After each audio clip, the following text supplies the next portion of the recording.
한 절 말씀인데요. 우리가 다 같이 함께 읽겠습니다. 신명기 4장 40절입니다. 다 함께 읽겠습니다. 오늘 내가 내게 명령하는 여호와의 규례와 명령을 지키라. 너와 내 후손이 복을 받아 내 하나님 여호와께서 내게 주시는 땅에서 한없이 오래 살리라. 아멘. 오늘도 살아계신 하나님의 은혜가 여러분들의 삶 가운데 함께 하시기를 주님의 이름으로 간절히 축원합니다. 우리 옆에 계신 분들과 인사하겠습니다. 보고 싶었습니다. 반갑습니다. 인사하겠습니다.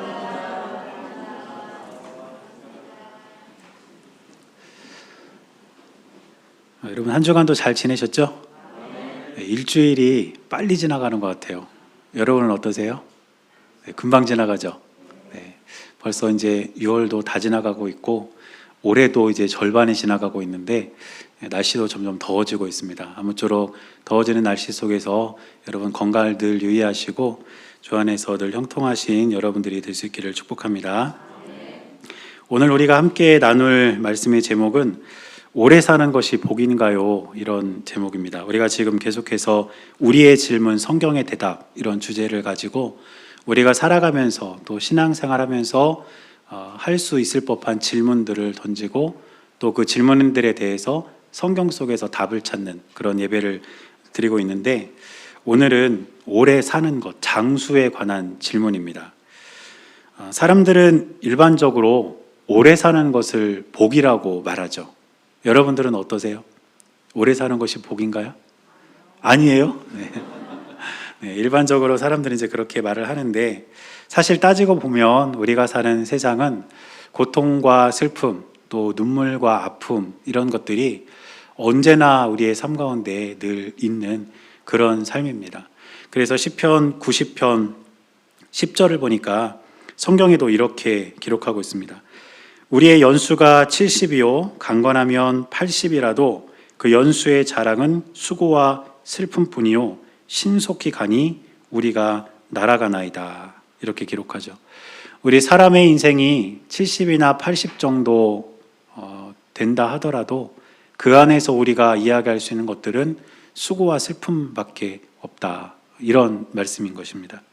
그렇다면 과연 오래 사는 것을 복이라고 말할 수 있을까? 우리가 살아가는 일생이 이런 수고와 슬픔으로 가득 차 있는 그런 삶이라면 오래 사는 게 과연 복일까? 이런 질문을 하게 된다는 것이죠. 그런데 사실 오래 사는 것, 이 장수는 항상 복으로 여겨졌습니다. 동서양을 막론하고 또 옛날이든 지금이든 오래 사는 것은 항상 복으로 여겨졌다는 것이죠. 우리나라도 유교의 영향을 받아서 오복이라는 말이 있습니다. 5가지 복이죠. 들어보셨습니까? 5가지 복이 있는데 그 5가지 복 중에 가장 먼저 꼽는 것이 장수예요. 그러니까 오래 사는 것이 얼마나 복이면 5가지 복을 꼽으면서 가장 먼저 장수를 그렇게 꼽았겠습니까? 그렇다면 사람들이 왜 오래 사는 것을 복으로 여겼을까? 제가 설교를 준비하면서 자료를 좀 찾아봤더니 한 3가지 정도로 요약을 할 수 있겠더라고요. 왜 오래 사는 것이 복으로 여겨질까? 첫 번째 이유는 죽음에 대한 공포 때문입니다. 우리는 사실 예수님 믿고 구원받은 하나님의 자녀들이기 때문에 죽음에 대한 공포는 그렇게 크지 않은 것 같아요. 왜냐하면 하나님 나라에 대한 소망이 있으니까. 그런데 옛날 사람들은 죽는 것에 대한 공포를 갖고 있었다는 것이죠. 그래서 오래 사는 것을 복으로 여기고 오래 살기를 원했다는 것입니다. 두 번째 이유는 뭐냐면 세상에서 누리는 것들을 더 오래 누리기 위해서 오래 살기 원했고 그렇게 오래 사는 사람들을 복된 사람이라고 복받은 사람으로 여겼다는 것입니다. 이런 사람들은 대부분 좀 많은 걸 가진 사람들이었겠죠. 권력이든 재물이든 뭔가를 많이 가진 사람들이 그것을 이 세상에서 더 오래 누리기 위해서 오래 살기를 원했던 것으로 우리가 이해할 수가 있을 것 같습니다.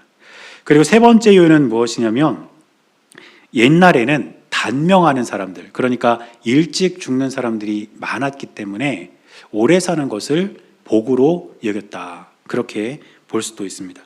사실 지금하고는 좀 안 맞는 말이죠. 지금은 100세 시대라고 하잖아요. 그렇죠? 그리고 또 어떤 사람들은 120살을 앞으로 살 수 있을 것이다. 제가 한 20살 때인가요? 그때 뭐 어떤 기사를 보니까 앞으로 120살을 살 거라는 기사가 한번 나더라고요. 그래서 그때 제가 어떤 생각했냐면, 그럼 앞으로 내가 100년을 더 살아야 돼? 이런 생각을 한 적이 있어요. 한 20살 때. 그러니까 지금 우리의 세상은 오래 사는 게 일반화되어 있는 그런 세상입니다. 제가 아는 목사님이 해주신 얘기인데, 어떤 목사님이 시골로 부임을 해 가셨대요. 그래서 이제 뭐 결혼하기 전이어서 이삿짐을 그냥 봉고차에 실어가지고 교회를 갔더니 80이 넘으신 여자 권사님이 목사님 오신다고 기다리고 계시더랍니다. 그래가지고 반갑게 맞아주시더래요. 80 넘으신 권사님이. 그러면서 이제 목사님 이렇게 인사하고 하는데, 목사님이 동사무소를 급하게 가서 뭘 이렇게 내야 되는 게 있어가지고 그 권사님한테, 권사님 제가 짐 여기 차에 싣고 왔는데 제가 지금 급하게 동사무소를 좀 갔다 와야 되니까 여기다 내려놓은 짐 그냥 여기 두시라고, 그냥 누가 가져가나 안 가져가나 그냥 좀 봐주시면 된다고 이랬더니, 그 권사님이 걱정하지 마시라고, 목사님 내가 애들 시켜가지고 이거 다 교회 안으로 넣어놓을 테니까 목사님은 걱정하지 마시고 동사무소 갔다 오시라고 그렇게 얘기를 하시더래요. 그래서 이 목사님이 동사무소 가서 이제 일을 보고 교회로 왔는데, 딱 봐도 70이 넘으신 분들이 그걸 갖고 막 짐을 나르고 있더라는 거예요. 그래가지고 권사님한테, 아니 애들 시킨다고 그러시더니 왜 70 넘으신 남자 집사님들이 이걸 나르고 있냐고, 허리도 아프신 분들인데. 이랬더니 그 권사님이, 우리 동네에서 70이면 애들이라고, 어른 대접 받으려면 80은 넘어야 어른 대접 받지 70은 다 애들이라고 이러시더라는 거예요. 그러니까 우리나라 지금 상황은 사실 오래 사는 게 일반화되어 있는 세상이에요. 그렇죠? 그런데 옛날에는 일찍 이렇게 돌아가시는 분들이 많았기 때문에 오래 사는 것을 복으로 여겼다는 겁니다. 옛날에는 회갑잔치가 큰 행사였지 않습니까? 그렇죠? 60 전에 세상을 이제 떠나신 분들이 많았기 때문에 60이 되면, 이제 회갑이 되면 그것을 이제 축하해주고 그렇게 마을에서 큰 잔치를 우리나라에서 이렇게 열었다는 기억이 있는데, 지금은 별로 그런 거 없는 것 같아요. 저희 어머니도 이제 60이 넘으셔가지고 회갑잔치 해야 되지 않냐고 했더니, 요즘에 회갑잔치 하는 사람이 어디 있냐고, 그냥 식구들끼리 모여서 밥 한 끼 먹으면 되지, 이렇게 말씀하시더라고요.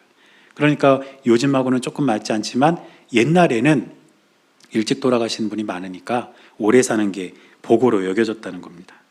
그렇다면 성경에서는 과연 뭐라고 말할까요? 일반적으로는 이렇게 장수에 대해서 이해를 하고 있고 장수를 복이라고 말하는데, 성경은 장수에 대해서 뭐라고 이야기할까? 성경에서도 장수와 관련된 말씀들이 많이 기록되어 있습니다. 그리고 장수에 관해서 성경도 긍정적으로 평가해요. 예를 들면 시편 21편 4절을 보니까 이렇게 기록합니다. 그가 생명을 구하매 주께서 그에게 주셨으니 곧 영원한 장수로소이다. 생명을 구할 때 하나님께서 그에게 생명을 주셨고 장수를 주셨다. 오래 살게 해주셨다. 그러니까 이 장수에 관해서 성경도 굉장히 긍정적으로 평가하고 있고, 여러 군데에서 오래 사는 것에 대해서 성경도 언급을 하고 있습니다. 그런데 정확히 말하면 성경은 단순하게 오래 사는 것 자체만을 복이라고 말하진 않아요. 오래 사는 것 그것만 보고 복이라고 말하지는 않습니다. 제가 이 주제를 가지고 설교를 이렇게 준비하는데 한 4주 정도 준비했어요. 왜냐하면 틈틈이 했습니다. 4주 내내 한 건 아니고, 이 장수에 관한 말씀을 찾아보려고, 그리고 그 장수에 관한 말씀이 성경에는 어떤 의미로 기록되어 있는지 꼼꼼히 찾아봤거든요. 그런데 제가 내린 결론은 그래요. 오래 사는 것 자체가 복이라고 말하진 않아요. 물론 제가 성경을 창세기부터 요한계시록까지 4주 동안 다 읽어보진 않았기 때문에 제가 놓친 부분이 있을지는 몰라요. 혹시 여러분들이 성경 읽다가 목사님 오래 사는 것 자체가 복이라는 말씀이 여기 있는데요, 이런 거 찾으시면 저한테 얘기 좀 해주세요. 왜냐하면 제가 정정해야 되니까. 근데 제가 4주 동안 장수에 관한 말씀을 찾아보면서 내린 결론은 오래 사는 것 자체가 복은 아니라는 거예요. 그럼 성경이 말하는 장수와 복의 관계는 어떻게 될까요? 성경이 말하는 장수와 복의 관계는 어떻게 되냐면, 먼저 하나님께 복을 받고 그 받은 복을 오래 누리는 것, 그것을 복이라고 말합니다. 여러분 차이를 알겠습니까? 세상에서는요, 그냥 오래 사는 것을 복이라고 여기지만 성경에서는 순서가 달라요. 먼저 하나님께 삶에서의 복을 받고 그 복을 오래 살아가면서 누리는 것, 장수하면서 누리는 것, 그것을 진정한 복이라고 성경은 말한다는 것이죠. 그런데 복은 아무에게나 주어지는 게 아닙니다. 그럼 이 복은 누구에게 주어지는 것이냐면 복을 받도록 살아가는 사람에게 이 복이 주어진다는 거예요. 그래서 성경에서는요, 얼마나 사느냐가 복인가 이것을 묻고 있는 것이 아니고 성경은 어떻게 사는 것이 복인가 이걸 묻고 있어요. 그래서 어떻게 사는 게 복인지를 우리가 깨닫고 그렇게 복을 받으면 그 복을 오랫동안 누리는 또 하나의 복을 받게 된다는 겁니다. 그래서 성경에서는 삶의 길이를 말하고 있지 않고 삶의 깊이를 말하고 있습니다.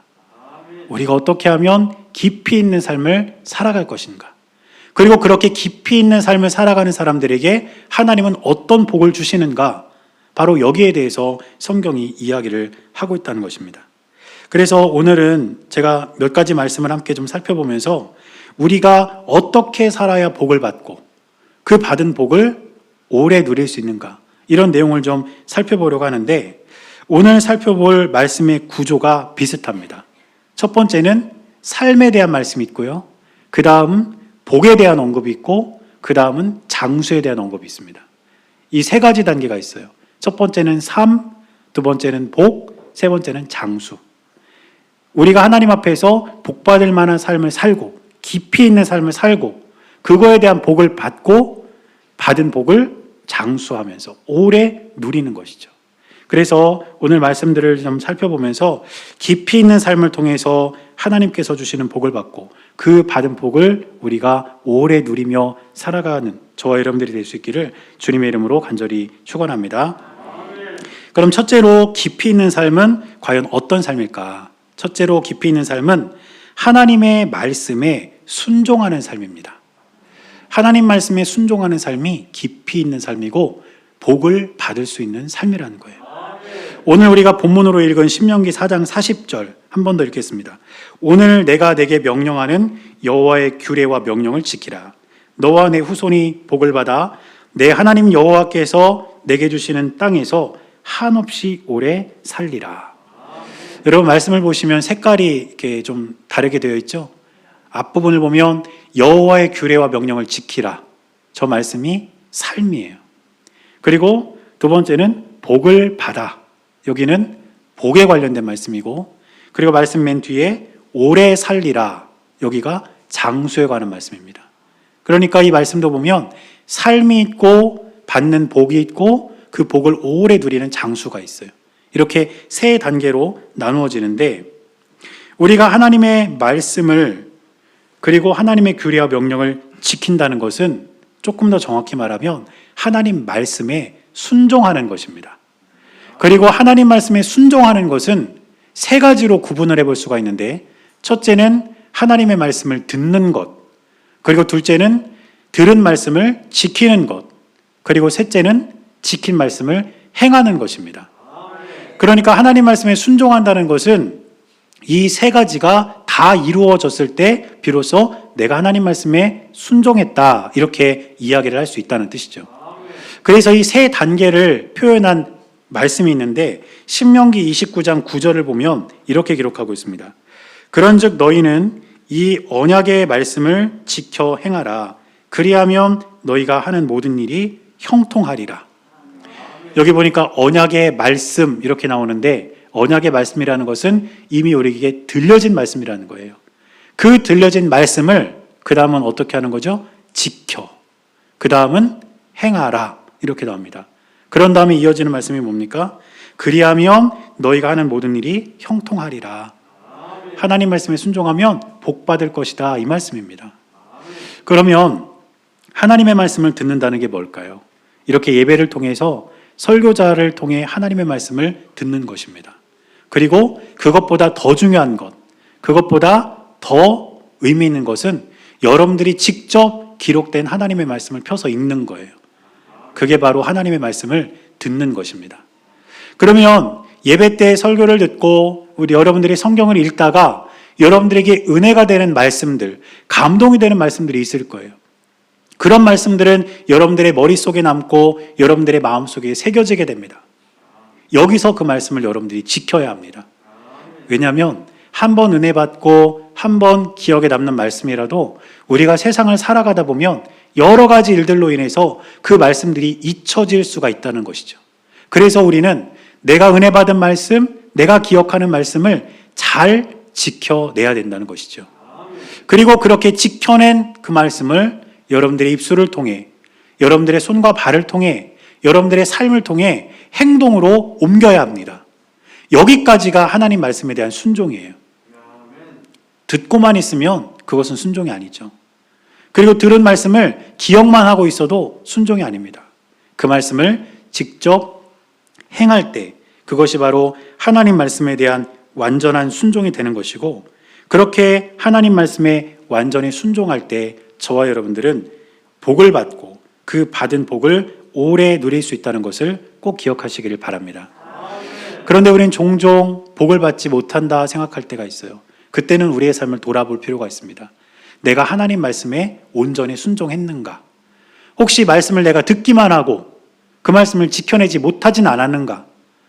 혹은 그 말씀을 내가 지켰어도 내 삶에서 실천하지 않지는 않았는가? 이런 거를 돌아보면 우리가 때때로 복과는 조금 멀리 있는 그 이유를 찾아낼 수가 있다는 것이죠. 제가 기대하고 바라기는 저와 여러분들은 하나님 말씀을 완벽하게 순종해내는 하나님의 자녀들이 될 수 있기를 바랍니다. 하나님 말씀을 듣는 사람들은 많아요. 또 그 말씀을 거기서 지켜내는 사람들은 또 조금 적을 수 있지만 어느 정도 된다고 볼 수 있습니다. 그러나 그 말씀을 삶에서 직접 실천하는 사람들은 쉽지 않아요. 그러나 저와 여러분들은 그 말씀을 실천해서 완벽하게 하나님 말씀에 순종함으로써 하나님께서 주시는 복을 받고 또 받은 그 복을 오래 누리며 사는 저와 여러분들이 될 수 있기를 주님의 이름으로 간절히 축원합니다. 그리고 두 번째로 깊이 있는 삶이란 어떤 삶이냐면 하나님의 창조 질서를 지키는 삶이 깊이 있는 삶입니다. 신명기 22장 6절과 7절을 보면 이런 말씀이 기록되어 있습니다. 길을 가다가 나무에나 땅에 있는 새 보금자리에 새의 새끼나 알이 있고 어미새가 그의 새끼나 알을 품는 것을 보거든 그 어미새와 새끼를 아울러 취하지 말고 어미는 반드시 놓아줄 것이요 새끼는 취하여도 되나니 그리하면 내가 복을 누리고 장수하리라. 여기 말씀도 보면 새와 새끼가 있을 때 어미는 놓아주고 새끼는 취해도 된다. 이게 삶에 해당되는 부분이고, 그 다음 복을 누리고 여기가 복에 관한 말씀이고 장수하리라 여기가 장수에 관한 말씀입니다. 그러니까 이 말씀도 삶, 복, 장수 이 구조로 되어 있는 말씀인 것이죠. 그런데 이 말씀을 가만히 읽어보면 새 한 마리 잡는 건 사실 그렇게 크고 중요한 일이 아니잖아요. 그런데 하나님은 새 한 마리 잡는 이 사소한 일을 복과 장수라는 크고 아주 중요한 일과 지금 연결을 시키고 있다는 겁니다. 왜냐하면 오늘 이 말씀이 단지 새 한 마리 잡는 말씀이 아니라 하나님의 창조 질서에 관한 말씀이기 때문입니다. 오늘 말씀을 보면 조금 전에도 읽은 것처럼 어미새와 새끼새가 있으면 그 두 마리를 한꺼번에 잡으면 안 된다고 말해요. 그리고 그 두 마리 중에 한 마리만 잡아야 되는데 어미새는 놓아주고 새끼새만 잡으래요. 자, 여러분 만약에 어미새가 있고 새끼새가 있어서 두 마리 중에 한 마리만 잡아먹을 수 있겠다면 여러분들은 어떤 새를 잡아서 드시겠습니까? 예? 그쵸? 어미새죠. 누구나 다 어미새일 거예요. 왜냐하면 어미새가 더 크잖아요. 더 크고 먹을 게 많으니까 어미새를 먹는 게 더 합리적이잖아요. 그리고 새끼새를 먹으려면 미안할 것 같아, 왠지. 태어난 지 얼마 안 됐는데 너무 잔인한 것 같기도 하고. 근데 하나님은 반대로 말씀하시는 거예요. 어미새를 놓아주고 차라리 새끼새를 먹어라. 이렇게 말씀하셨다는 것이죠. 이유는 한 가지입니다. 어미새를 잡아먹으면 더 이상 알을 낳을 수가 없기 때문이에요. 어떤 분은 이렇게 부를지 몰라요. 새끼새가 자라가지고 알 낳으면 되는 거 아닙니까? 근데 그 새끼새가 알을 낳을 수 있을 때까지 자란다는 보장이 어디 있어요? 그렇죠? 그러니까 이 말씀은 창조 질서에 대한 원리의 말씀입니다. 어미새는 계속 알을 낳아서 그 종족을 번식을 해야 되기 때문에 어미새는 두고 새끼새를 차라리 잡으라는 것이죠. 그러니까 이 말씀은 단지 새 한 마리 잡는 말씀이 아니고 하나님의 창조 질서를 지켜나가는 삶에 관한 말씀입니다. 그리고 하나님께서 이 땅을 창조하신 그 질서를 우리가 지켜나갈 때 하나님은 우리에게 복을 주시고 우리가 그 복을 받고 오래 누리며 살아갈 수 있게 된다는 뜻입니다. 그런데 우리가 사는 세상을 가만히 보면 하나님의 창조 질서가 무너진 곳이 한두 군데가 아니에요. 저는 특별히 그 중에 지금 이슈가 되고 있는 동성애와 관한 문제도 하나님의 창조 질서를 깨뜨리는 것이라고 생각합니다. 저는 이 동성애를 어떤 정치적인 그런 이슈로 여러분들에게 말씀드리고자 하는 그런 말이 아니에요. 이 동성애는 하나님께서 이 세상을 창조하실 때 만들어 오는 그 질서를 거스르는 일이에요. 지금 이것을 아이들에게 가르치고자 하는 그런 막 법안이 올라가고 있는 거 아닙니까? 나라가 어떻게 되려고 이런 일이 벌어지고 있냐는 것이죠. 로마서 1장 26절에 보면 이렇게 기록합니다.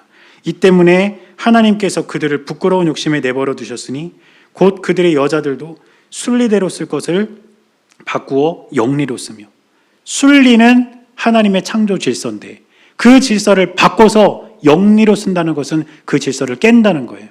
그 뒤에는 27절도 보면 남자들에 관한 이야기가 나옵니다. 동성애에 관한 말씀이에요. 그것뿐이겠습니까? 자연을 무분별하게 파괴하는 것도 하나님의 창조 질서를 깨는 행위입니다. 그런데 우리가 살아가는 세상을 보면 이러한 일들이 얼마나 많이 일어나고 있냐는 거예요. 절대로 복을 받을 수 없습니다. 하나님의 창조 질서를 거스르면, 그 질서를 깨면 우리는 복을 받을 수가 없다는 거예요. 그러나 하나님께서 세우신 창조 질서를 저와 여러분들이 잘 지켜 나간다면 저와 여러분들은 그 안에서 하나님께서 주시는 복과 은혜를 받고 그 복을 오래 누리는 삶을 살아가게 될 줄 믿습니다. 그래서 저와 여러분들은 항상 하나님의 창조 질서를 지킴으로써 복을 받고 그 복을 누리는 저와 여러분들이 될 수 있기를 주님의 이름으로 간절히 축원합니다. 그리고 세 번째로 깊이 있는 삶이란 어떤 삶이냐면 부모님께 순종하고 공경하는 삶입니다. 이 삶이 깊이 있는 삶이에요. 이 부모 공경에 관한 말씀은 10계명에 들어있습니다. 하나님께서 주신 10가지 계명, 아주 중요한 10가지 계명 가운데 이 계명이 들어있다는 거죠. 그리고 이 계명은 이 10계명 중에서도 사람과 사람 사이에 지켜야 할 계명 중에 첫 번째 계명입니다. 그만큼 중요하다고 볼 수 있겠죠.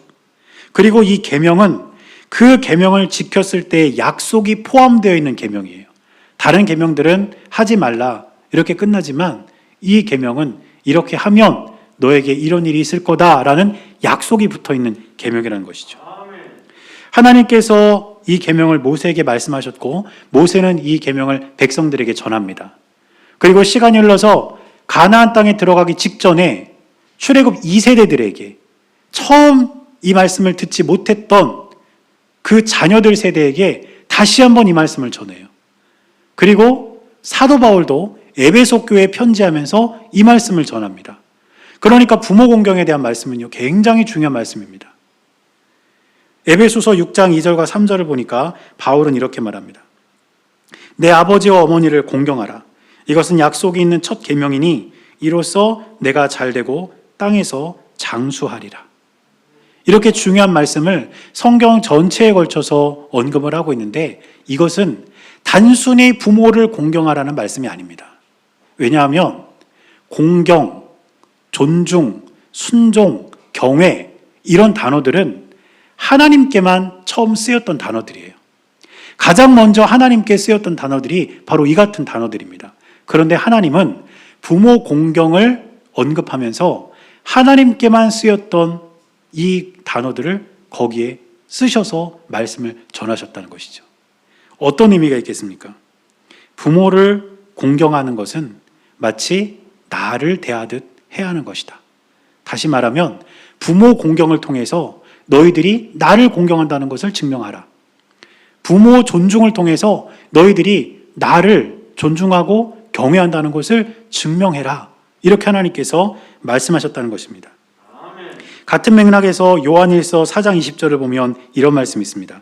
누구든지 하나님을 사랑하노라 하고 그 형제를 미워하면 이는 거짓말하는 자니 보는 바 그 형제를 사랑하지 아니하는 자는 보지 못하는 바 하나님을 사랑할 수 없느니라. 여러분 무슨 말일까요?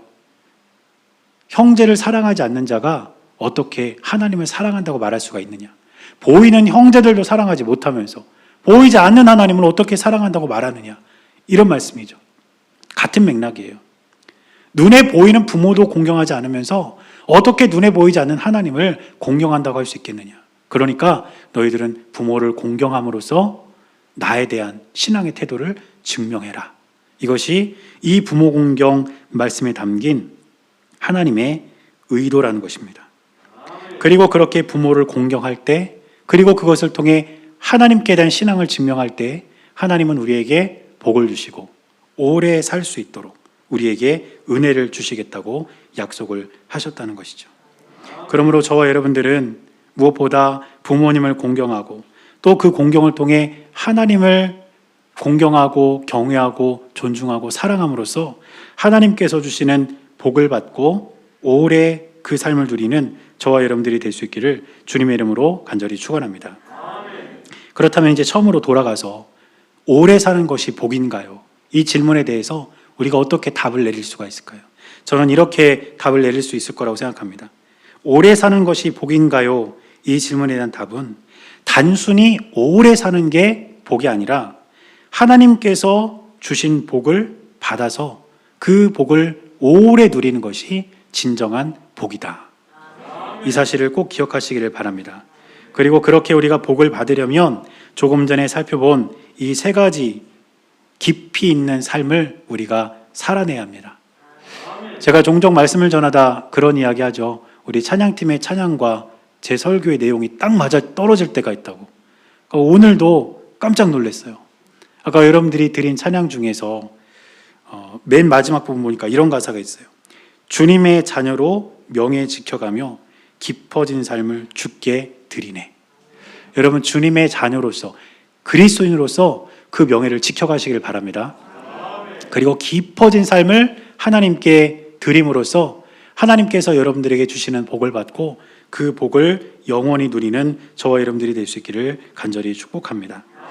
제가 어제 설교를 다 준비하고 이제 덮으면서 문득 그런 생각이 들었습니다. 오래 살아서 덕이 되는 사람이 있고 오래 살아서 해가 되는 사람이 있는데 과연 나는 어떤 사람일까? 내가 오래 살아서 다른 사람들에게 덕을 끼치는 사람일까? 아니면 내가 오래 살아서 오히려 사는 만큼 사람들에게 해를 끼치는 사람일까? 여러분들도 한번 여러분들의 삶을 돌아보시기를 바랍니다. 그리고 제가 기도하고 바라기는 여러분들이 깊어진 삶을 통해 하나님께 복을 받고 그 받은 복을 여러분들이 오래 누리면서 여러분만 누릴 것이 아니라 여러분 주위에 있는 사람들에게 덕을 끼치는 그러한 복된 삶을 사는 여러분들이 될 수 있기를 주님의 이름으로 간절히 축원합니다. 여러분 오래오래 사십시오. 그리고 하나님께서 주시는 복을 늘 누리며 사는 여러분들이 될 수 있기를 주님의 이름으로 간절히 축원합니다. 기도하겠습니다. 사랑하는 하나님, 하나님께서 우리에게 주신 삶이 값지고 복되다는 사실을 우리가 잊지 않게 하시고 단순히 오래 사는 것이 복이 아니라 하나님께서 주신 복을 누리는 것이 복임을 알게 하시며 그 복을 받기 위해 우리가 주 앞에서 깊어진 삶을 살아가는 주님의 자녀들이 되게 하여 주옵소서. 우리 주님께서 함께하여 주실 것을 믿으며 살아계신 예수님의 이름으로 간절히 기도드렸습니다. 아멘.